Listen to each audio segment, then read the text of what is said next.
नमस्कार दोस्तों, आज हम लोग यूपी पीसीएस प्री 2023 के अगले खंड को देखेंगे जो 52 नंबर से शुरू हो रहे हैं। 52 नंबर प्रश्न कहता है, निम्नलिखित में से कौन केंद्रीय बजट विभाग 2023-24 अनुमानित आवंटित राशि सही सुमेलित नहीं है। तो सही सुमेलित है, ठीक है। तो कौन सा इसमें सही सुमेलित था? स्वास्थ्य मंत्रालय को 89,155 करोड़ रुपए दिया गया था, जो आयोग के द्वारा दिया गया आंसर था, जबकि अन्य जो 3 है वो सुमेलित नहीं है। फिर 53 नंबर प्रश्न कर रहा है, संसद के सचिवालय के पद के संदर्भ में निम्नलिखित में से कौन सा कथन सही है? तो संसद के प्रत्येक सदन के सचिवालय के लिए सम्मिलित पदों को सृजित किया जा सकता है, बिल्कुल सही है। संसद को अपने दोनों सदन के सचिवालय के लिए स्टाफ सेवा शर्तों विनियमित करने का अधिकार होता है, तो यह दोनों सही है, इसमें दोनों कथन सही है। 54 नंबर प्रश्न कर रहा है कि 25 दिसंबर 2022 को निम्नलिखित में से किस देश द्वारा 1 जनवरी 2005 के बाद जन्मे हुए पुरुषों के लिए 1 वर्ष की सैनिक सेवा अनिवार्य कर दी गई थी?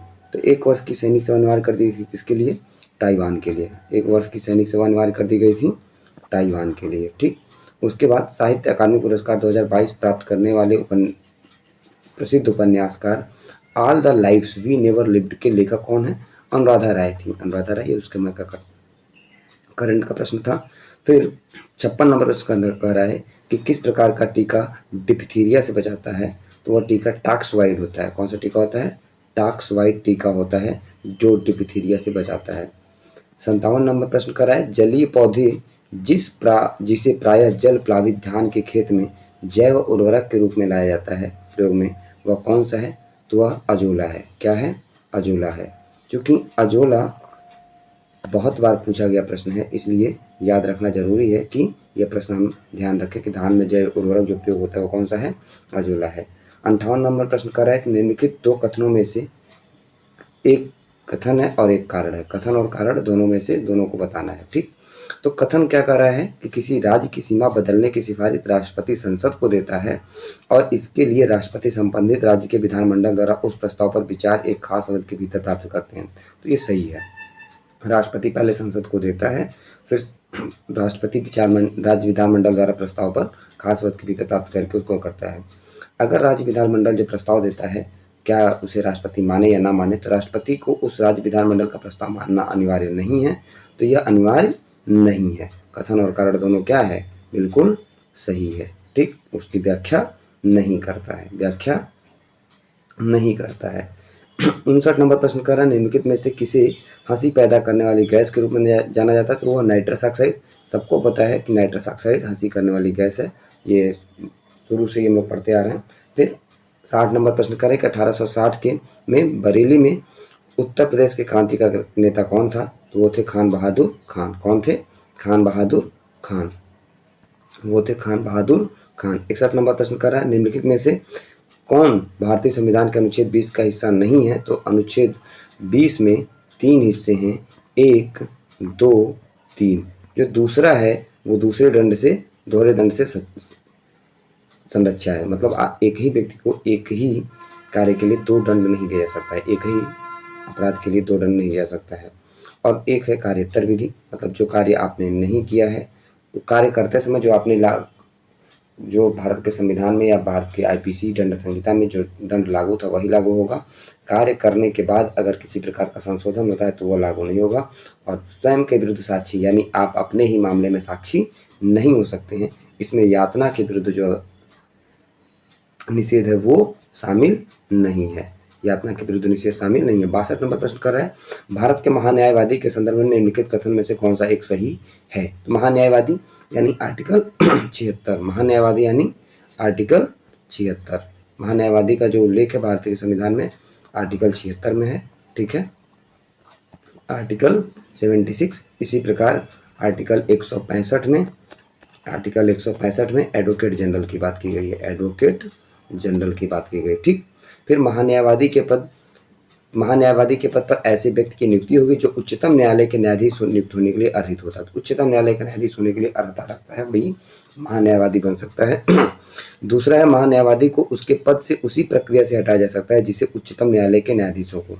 तो नहीं, ये राष्ट्रपति की इच्छा पर निर्भर करता है, राष्ट्रपति जब चाहे उन्हें हटा सकते हैं। ठीक। 63 नंबर प्रश्न कर रहा है कि भारत में जनसंख्या स्थायित्व का लक्ष्य किस वर्ष तक निर्धारित किया गया है? तो यह है 2070।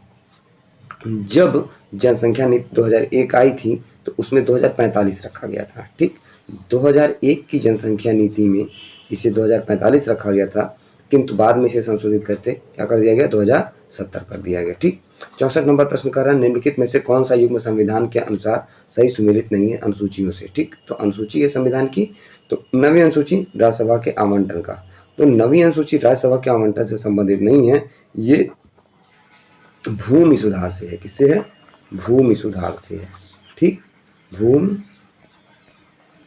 सुधार से।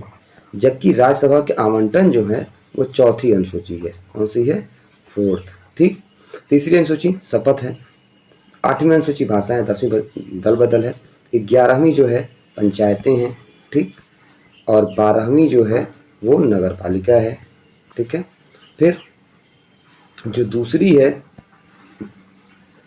वेतन है।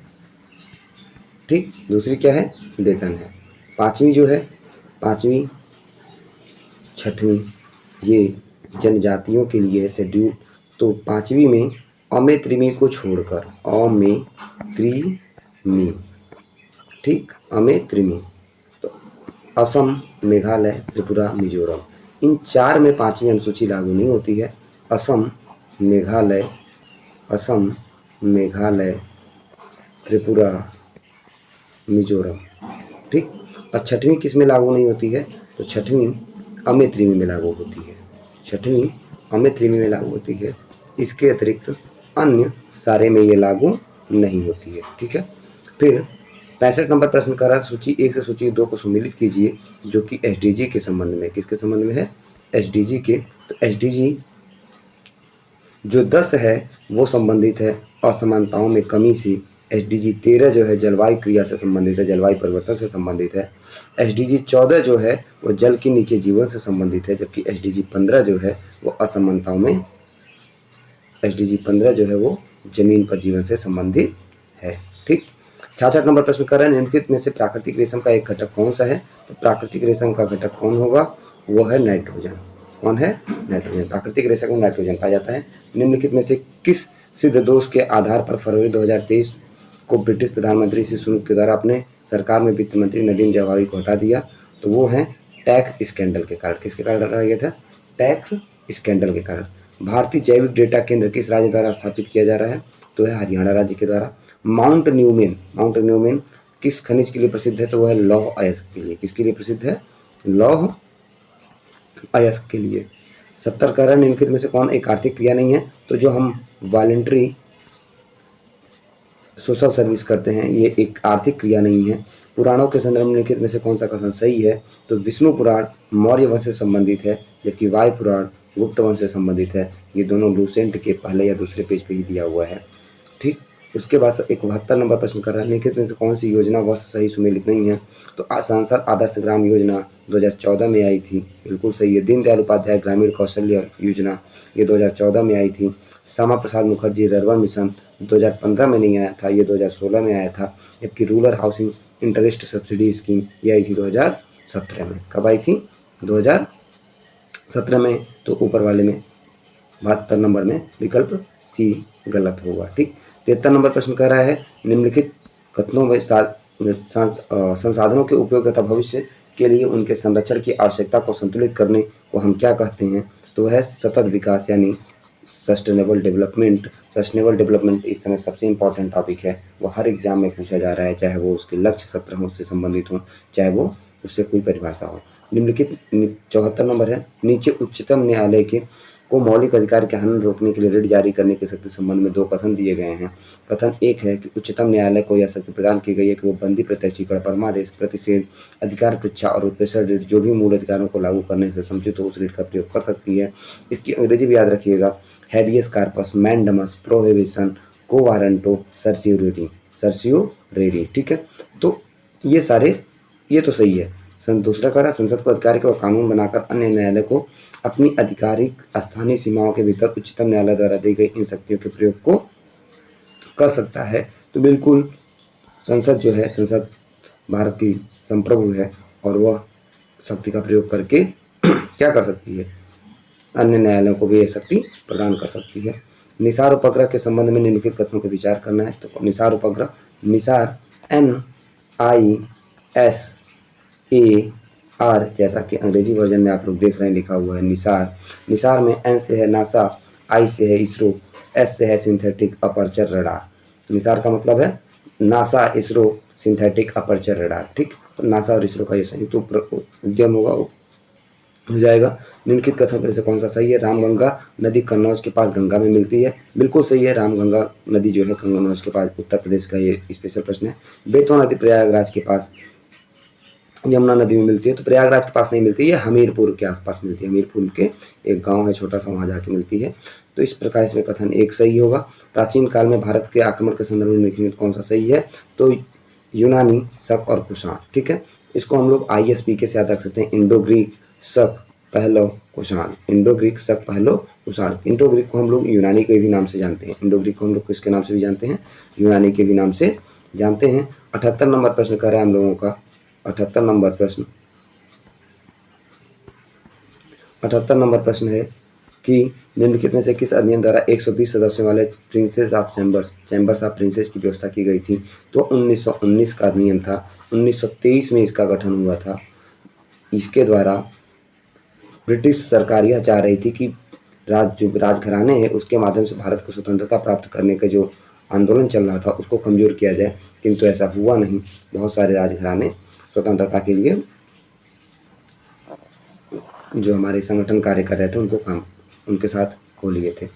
79 निम्नलिखित में से कौन सा हार्मोन अग्नाशय के लैंगरहैंस के आइसलेट की बीटा सेल कोशिकाओं से स्रावित होता है? तो वह इंसुलिन है। इसकी कमी से डायबिटीज वाला जो रोग होता है, आपको पता होगा डायबिटीज, ठीक, आजकल एक आम बीमारी बन गई है जो कि अत्यधिक शुगर बढ़ जाने से होता है। ठीक, 80 नंबर प्रश्न है, निम्नलिखित में से कौन सा तत्व नोबेल गैस नहीं है? तो यह एक्टिनियम, जबकि हीलियम छोड़ दो तो नियान, आर्गन, क्रिप्टॉन, रेडान, जेनान, ये सारे क्या हैं? नोबेल गैसें हैं। पोप बेनेडिक्ट 16वें जिनका हाल में निधन हुआ वो कौन सा था? तो जर्मनी के मूल निवासी थे। 600 वर्षों में इस्तीफा देने वाले पहले पोप थे। तो इसका कथन 1 और 2 दोनों सही है। कथन 1 और 2 दोनों सही है। 82 नंबर प्रश्न कर रहा है, निम्नलिखित में से कौन सा कारक जैव विविधता ह्रास के लिए सर्वाधिक महत्वपूर्ण कारक है? तो प्राकृतिक वास का विनाश। जैव विविधता का ह्रास तभी होगा जब प्राकृतिक आवास का क्या किया जाएगा? विनाश किया जाएगा। Destruction of natural habitat. पौधों में जाइलम परिवहन के लिए जिम्मेदार कौन है? तो जल है। जाइलम होता है जल के लिए। भोजन के परिवहन के लिए कौन होता है? फ्लोएम। भोजन के परिवहन के लिए क्या होता है? फ्लोएम। ठीक, फिर दिसंबर 2022 में सुदर्शन प्रहार सैन्य अभ्यास कहाँ हुआ था? तो राजस्थान में हुआ था। याद रखिएगा, सुदर्शन प्रहार जो सैन्य अभ्यास है ये हर बार राजस्थान में ही होता है, बस जगह चेंज हो जाती है, रेगिस्तान के इलाके में रखते हैं इसको। फिलीपींस में नारियल और गन्ने की कृषि का विकास का श्रेय किसको जाता है? तो स्पेन और अमेरिका वासियों को जाता था। इसका ऑप्शन विकल्प सी सही है। ठीक, 86 नंबर प्रश्न कर रहा है, निम्नलिखित में से कौन प्रमुख नदियों को उद्गम स्थल को बनाना है? तो यमुना यमुनोत्री से निकलती है। यमुना यमुनोत्री से निकलती है। महानदी सिहावा से निकलती है। महानदी सिहावा से निकलती है। कृष्णा निकलती है महाबलेश्वर से। कृष्णा कहाँ से निकलती है? महाबलेश्वर से। कृष्णा निकलती है महाबलेश्वर से, जबकि गोदावरी निकलती है नासिक से। गोदावरी कहाँ से निकलती है? नासिक से। इस प्रकार इसका विकल्प क्या होगा? सी सही होगा। सूची 1 से सूची 2 को सुमेलित करना है। तो किलिमंजारो कहाँ है? तंजानिया में है। ट्यूबकल कहाँ है? ट्यूबकल मोरक्को में है। खागर है अर्जेंटीना में। स्टैनली कहाँ है? युगांडा में। स्टैनली कहाँ है? युगांडा में। इस प्रकार इसका विकल्प डी सही होगा, जो आयोग के द्वारा दिया गया आंसर था। 88 नंबर प्रश्न कर रहा है, निम्नलिखित में से कौन सी झील सही सुमेलित नहीं है? प्रश्न में ध्यान दीजिएगा, जब भी नहीं आए उसको पहले कर लेना होता है गोला, अन्यथा भूल जाएगा। मराकाइबो झील वेनेजुएला में है। ये पेट्रोलियम, यहाँ पे आसपास के इलाके में पेट्रोलियम पाया जाता है। मिशिगन पूरी तरह से संयुक्त राज्य अमेरिका में है। बैकाल रूस में है। ओनेगा कनाडा में नहीं है, ये रूस के पास है। रूस के पास है, जो साइबेरिया वाला रीजन है, ऊपर वाला आर्कटिक महासागर, उसके पास है। From dependence to self reliance, ये बिमल जालान की पुस्तक है, जो RBI के पूर्व गवर्नर रहे हैं। विकल्प भी सही है। संसद में उत्तर प्रदेश के प्रतिनिधित्व के संदर्भ में निम्नलिखित कथनों में से कौन सा सही है? तो राज्यसभा में 31 सीटें आवंटित है और लोकसभा में 80 सीटें आवंटित हैं। ये दोनों सही है। ये बहुत आसान प्रश्न था जो कि संविधान से उत्तर प्रदेश स्पेशल के लिए रखा गया था। अगला प्रश्न है, कैप्टन हॉकिंस के संदर्भ में निम्नलिखित कथनों में से कौन सा एक सही है? तो कौन सा सही है? 1611 में जेम्स प्रथम के दूत के रूप में आया था और वह तुर्की भाषा का बहुत अच्छा जानकार था। तो इसका विकल्प एक सही है, न तो एक न तो दो। वह जेम्स प्रथम के दूत के रूप में नहीं आया था। हॉकिंस और टॉमस रो दो लोग आए थे। जेम्स हॉकिंस जो आया था वो एलिजाबेथ के दूत के रूप में आया था। किसके दूत के रूप में आया था? एलिजाबेथ के। जबकि जो टॉमस रो है वो जेम्स प्रथम के रूप में आया था। किसके दूत के रूप में आया था? टॉमस। जो टॉमस था वो जेम्स प्रथम के दूत के रूप में आया था। हॉकिंस आया था एलिजाबेथ के। हॉकिंस आया था एलिजाबेथ के दूत के रूप में। वह तुर्की भाषा का बहुत अच्छा जानकार नहीं था। तुर्की सीख के आया था, यह अलग बात है। निम्नलिखित में से कौन सा जननी सुरक्षा योजना का प्रथम उद्देश्य है? तो मातृ मृत्यु दर में कमी, नवजात मृत्यु दर में कमी। ये तो कॉमन सेंस पे भी प्रश्न किया जा सकता था। 93 नंबर प्रश्न है, सर्वोच्च न्यायालय के एक न्यायाधीश का त्यागपत्र संबोधित होता है। तो सर्वोच्च न्यायालय अपना त्यागपत्र जो देता है वो राष्ट्रपति को संबोधित करके देता है। संघ वित्त आयोग के संदर्भ में निम्नलिखित में से कौन सा कथन सही है? तो वह वित्त आयोग के एक अध्यक्ष और 6 सदस्य होते हैं। नहीं, इसमें 4 सदस्य होते हैं, टोटल कुल 5 सदस्य होते हैं। वह अपना प्रतिवेदन नीति आयोग को देता है। क्योंकि वित्त आयोग की नियुक्ति आर्टिकल 180 में दी गई, आर्टिकल 280 में दी गई है। वित्त आयोग की नियुक्ति आर्टिकल 280 में दी गई है। तो आर्टिकल 280 में जो दिया गया है वो नीति आयोग को रिपोर्ट नहीं देगा। वित्त आयोग की नियुक्ति राष्ट्रपति के द्वारा की जाती है। तो अपनी रिपोर्ट किसको देगा? राष्ट्रपति को देगा। किसको देगा? राष्ट्रपति को देगा। निम्नलिखित में से कौन सा कथन सही है? तो ठीक है, न तो एक न तो दो। ठीक है। फिर 95 नंबर प्रश्न कह रहा है कि भारत के किस भाग में हांगुल हिरण पाया जाता है? तो जम्मू कश्मीर में पाया जाता है। ये बहुत इंपॉर्टेंट प्रश्न है। भारत के एक राज्य में विधान परिषद के गठन के संबंध में लिखित में कौन सा सही है? तो एक विधान परिषद उस राज्य की विधानसभा के कुल सदस्य के 1/3 से अधिक सदस्य नहीं हो सकते हैं। ये तो सही है। एक राज्य की विधान परिषद में कम से कम 40 सदस्य होने की आवश्यक होते हैं। तो दोनों सही है। न्यूनतम इसमें 40 होते हैं, अधिकतम कितने होते हैं? मैक्सिमम 100 होते हैं। मैक्सिमम कितने होते हैं? 100 होते हैं। इसका विकल्प एक सही है। संगीत की टप्पा शैली निम्नलिखित में से किस मुगल सम्राट के द्वारा परिष्कृत और विकसित की गई थी? तो वह है मोहम्मद शाह के द्वारा। मोहम्मद शाह रंगीला, इसे रंगीला के नाम से भी जानते हैं। भारत के उपराष्ट्रपति का निर्वाचन जिसे सर्वोच्च न्यायालय द्वारा शून्य घोषित किया गया, निम्नलिखित संदर्भ में कौन सा कथन सही है? तो उपराष्ट्रपति के रूप में इस प्रकार की घोषणा से पूर्व उसके द्वारा किए गए कार्यविधि मान्य होंगे। तो मान्य होता है। उपराष्ट्रपति के संदर्भ में इस प्रकार की घोषणा होने के दिन उसके द्वारा कार्यविधि मान्य नहीं होते हैं। तो जो कार्यविधि होती है वो मान्य नहीं होती है, जबकि जो कार्य उसने किया है उसके पहले वो कार्य क्या होता है? मान्य होता है। सूची 1 से सूची 2 को क्या करना है? सुमेलित करना है। तो नेवासा जो है महाराष्ट्र में है, ईसमपुर कर्नाटक में है, डिंडवाना राजस्थान में है, गुडियाम गुफा तमिलनाडु में है। इस प्रकार इसका विकल्प सी सही होगा। 100 नंबर प्रश्न कर रहा है कि SCO फिल्म महोत्सव 2023 के संदर्भ में निम्नलिखित कथनों में से कौन सा सही है? तो SCO भारत की अध्यक्षता के दौरान फिल्म महोत्सव आयोजित किया जा रहा है। तो ठीक है, भारत की अध्यक्षता में SCO का, चूँकि 2023 में भारत अध्यक्ष रहा है। 2023 का अध्यक्ष SCO का कौन रहा है? भारत। तो भारत की अध्यक्षता में हुआ। SCO फिल्म महोत्सव में SCO देशों की फिल्में दिखाई जाएंगी। तो किसी भी फिल्म महोत्सव, जैसे अगर G20 फिल्म महोत्सव है तो G20 सदस्य देशों की फिल्में दिखाई जाएंगी। SCO का है तो SCO का दिखाया जाएगा। इसका 1 और 2 दोनों सही है। दोस्तों, अब 101 नंबर प्रश्न से आगे हम लोग अगली वीडियो में देखेंगे। तब तक के लिए नमस्कार। चैनल को लाइक, शेयर और सब्सक्राइब करना ना भूलें। धन्यवाद।